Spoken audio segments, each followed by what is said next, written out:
देख भाई मंगत राम, 1.5 साल से तूने मेरा बकाया सूद नहीं भरा है, इसलिए अब मुझे कानूनन हक है कि तेरी जमीन पर कब्जा कर लूं। बोल तू क्या कहता है?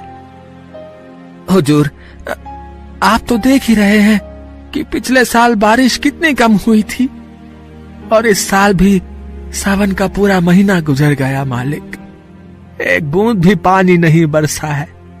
दया करे माए बाप, घर में अनाज का एक दाना भी नहीं है, बच्चे भूख से बिलख रहे हैं मालिक। ऐसे में अब ये जमीन का ही सहारा है। सोचा है बटाईदारों को जमीन मोल देकर उसी से खाने का इंतजाम करूं। ये जमीन मत छीनिए मालिक, आप ही भगवान हैं। घोड़ा घास से दोस्ती करेगा तो खाएगा क्या? अगर ऐसे ही सबकी जमीन छोड़ता रहा तो मेरे भूखे मरने की नौबत आ जाएगी। मंगत राम वहां से निराश होकर लौट आया। आज उसकी बाप दादा की जमीन उससे छीन गई थी। चारों ओर हताशा थी। इसी हताशा में वो चला जा रहा था कि तभी उसे किसी ने पीछे से आवाज दी। मंगत ने पीछे मुड़कर देखा तो उसका दोस्त माधव खड़ा था। अरे कब से आवाज दिए जा रहा हूं, तू है कि सुनता ही नहीं है? क्या कहा महाजन ने? उसने और वक्त देने से इनकार कर दिया और मेरी जमीन पर कब्जा कर लिया है। और उस मुकदमे का क्या हुआ जो तुम्हारे और तुम्हारी चचेरी बुआ के बीच चल रहा था? कमबख्त लाखों की जमीन तो तुम्हारी होती, उस पर बुढ़िया कुंडली मारे बैठी है। मंगत और उसकी चचेरी बुआ के बीच कई सालों से उनकी पुश्तैनी जमीन जिसकी कीमत लाखों में थी, उसी को लेकर मुकदमा चल रहा था। इस जमीन को बचाने के लिए मंगत ने सारा जोर लगा दिया था, मगर बुआ भी काफी चालाक थी। उसने वकीलों को पैसे खिलाकर बेईमानी से ये मुकदमा जीत लिया था और सारी जमीन हथिया ली थी। क्या बताऊं भैया, उधर बुआ ने बेईमानी से मेरी पुश्तैनी जमीन हथिया ली। अभी अगर वो जमीन होती तो क्या मुझे इन छोटे मोटे साहूकारों की जी हजूरी करनी पड़ती? एक समय था जब इस गांव में हमारे खानदान की चलती थी, मगर आज देख लो, जो थोड़ी सी जमीन, जो खेती लायक जमीन मेरे पास बची थी, वो भी साहूकार के कब्जे में चली गई। कहाँ जाऊं, क्या करूं? भैया कुछ समझ में नहीं आ रहा भैया। अरे देखो भैया, ऐसे आस नहीं छोड़ते हैं, ठीक है? ऐसा करो, तुम कलकत्ता चले जाओ, वहां मेरा भतीजा कन्हैया रहता है। कलकत्ता जैसे शहर में काम धंधे की कोई कमी नहीं है, हम उसको तार भेज देंगे, वो वहां तुमको जरूर कोई काम दिलवा देगा भैया। माधव की बात सुनकर मंगत कलकत्ता पहुंचा। जिस दिन वो अपने परिवार और दोस्तों से विदा ले रहा था, उसका मन बहुत उदास था, मगर उसके पास और चारा भी क्या बचा था। कलकत्ते में उसे माधव का भतीजा कन्हैया मिला। राम राम मंगत काका। राम राम बेटा, छोटे से थे जब तुम्हें देखा था, अब तो तुम बहुत बड़े हो गए हो।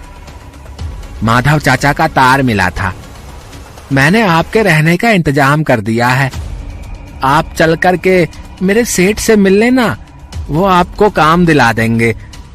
आज आप आराम करिए चाचा जी, ठीक है? जुग जुग जियो बेटा। लेकिन काका, एक बात का ध्यान रखना, जहां मैंने तुम्हारे रहने का इंतजाम किया है ना, वहां का मकान मालिक बड़ा ही मक्खी चूस और दुष्ट है। हर महीने उसे टाइम पर किराया मिलना चाहिए। एक दिन की भी देरी हो तो आसमान सर पर उठा लेता है। ठीक है काका, समझ गए ना? कन्हैया अगले दिन मंगत को लेकर अपने सेठ के पास जाता है। कुछ भी काम कर लोगे तुम? जी मालिक। काम मिल जाएगा, लेकिन याद रहे, पहले दिन की पूरी दिहाड़ी मेरी होगी। ये मेरा कमीशन है, सबको देना होता है। ठीक है मालिक। अरे ओ नंदू, जैसे रिक्शा पकड़ा दे। आज से ये रिक्शा चलाएगा। नंदू मंगत को लेकर जाता है और उसे रिक्शा दिखाता है। वो पुराने जमाने का हाथ से खींचा जाने वाला रिक्शा था। ये तो काफी पुरानी है मालिक, अंग्रेजों के जमाने की है। एक समय था जब इस पर अंग्रेज अफसर घुमा करते थे, तब इसकी अलग ही शान हुआ करती थी। आज बेचारी बड़े दिनों बाद घर से बाहर निकलेगी। अपना भी कुछ यही हाल है। फिर मंगत रिक्शे को छूकर प्रणाम करता है और उसे लेकर कलकत्ता की सड़कों पर निकलता है। कलकत्ता जैसे बड़े शहर में सवारियों की कोई कमी नहीं थी। मंगत की अच्छी आमदनी हो जाती। कभी कभी उसे एक दिन में ही इतने पैसे मिल जाते जितने गांव में वो महीने भर में नहीं कमा पाता था। मकान मालिक को पैसे देकर और खुद का खर्चा निकालकर वो अच्छे खासे पैसे घर भी भेज देता था। उसे अपने रिक्शे से प्यार हो गया था। 6 महीने के अंदर ही उसने पाई पाई जोड़कर सेठ से उस रिक्शे को खरीद लिया। समय इसी तरह बीतता रहा। वर्षा ऋतु आ गई।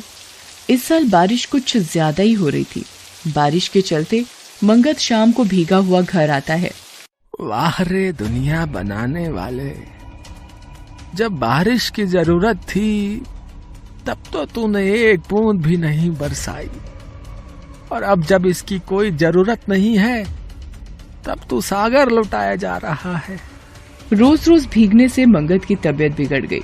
कई दिनों तक वो रिक्शा चलाने बाहर न जा पाया। एक दिन उसका मकान मालिक आया। निकाल भाई मंगत, आज पहली तारीख है ना, निकाल मेरा किराया। सेठ जी कुछ दिनों की मोहलत दे दो, इधर कई दिनों से काम पर नहीं जा पाया हूँ। देखो बाबू, वैसे तो मुझे 1 तारीख को ही किराया मिल जाना चाहिए, मगर तू अच्छा आदमी है इसलिए तुझे थोड़ी मोहलत दे देता हूँ, ठीक है। लेकिन मंगत महीने भर तक मकान का किराया ना चुका पाया। गुस्से में आकर मकान मालिक ने पैसे के बदले उसका रिक्शा उठवा लिया।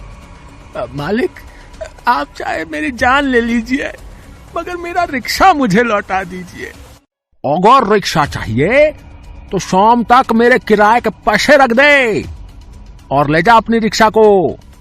मंगत का शरीर बुखार से तप रहा था, फिर भी वो हिम्मत करके उठा और कुछ काम की खोज में शहर के बस अड्डे पर आया। लेकिन उसे कमजोर और बुखार से तपता हुआ देख किसी ने उसे काम नहीं दिया। दिन भर वो काम की तलाश में मारा मारा फिरता रहा। सूरज ढलने को आया था। मंगत पस्त होकर प्याऊ के पास बैठ गया। उसकी आंखों के आगे अंधेरा छा रहा था। तभी उसने देखा कि उसके गांव का दोस्त माधव और उसका भतीजा कन्हैया उसे खोजते हुए बस अड्डे आ गए हैं। अरे भैया, कहाँ चले गए थे तुम? सुबह के गांव से आए हुए हैं हम, और सुबह से ही तुमको खोज रहे हैं। क्या बात हुई भैया? अरे खुशखबरी लाए हैं, खुशखबरी। तुम्हारी तो अब जिंदगी बदल जाएगी भैया। तुम्हारी चचेरी बुआ का देहांत हो गया है। मरते टाइम उसको अपनी गलती का एहसास हो गया था। तुमसे माफी मांगकर तुम्हारी सारी जमीन लौटा दी है, देखो। अरे भैया, तुम तो लखपति हो। अरे नहीं नहीं भैया, करोड़पति। मंगत की आंखों में आंसू आ जाते हैं। अरे मंगत, ई तो बताओ कि सबसे पहले इन पैसों का क्या करोगे तुम? है क्या करोगे बताओ? हम पहले अपनी रिक्शा छोड़ाएंगे भैया। बता, जब हमारे साथ कोई नहीं था तब यही रिक्शा थी जो हमारी और हमारे बच्चों के जीवन का आधार बनी थी। आज हमारी प्यारी रिक्शा को हमसे दूर कर दिया है। पहले हम उसको लेकर आएंगे भैया। अरे हमारी लक्ष्मी है वो, हम उसको अपने पुश्तैनी घर के सामने स्थापित करेंगे भैया, बता रहे। इसके बाद मंगत सबसे पहले अपना रिक्शा मकान मालिक के पैसे चुकाकर वापस लाता है और उसे गांव ले जाकर उसे अपनी हवेली के सामने स्थापित करता है। Thanks for watching.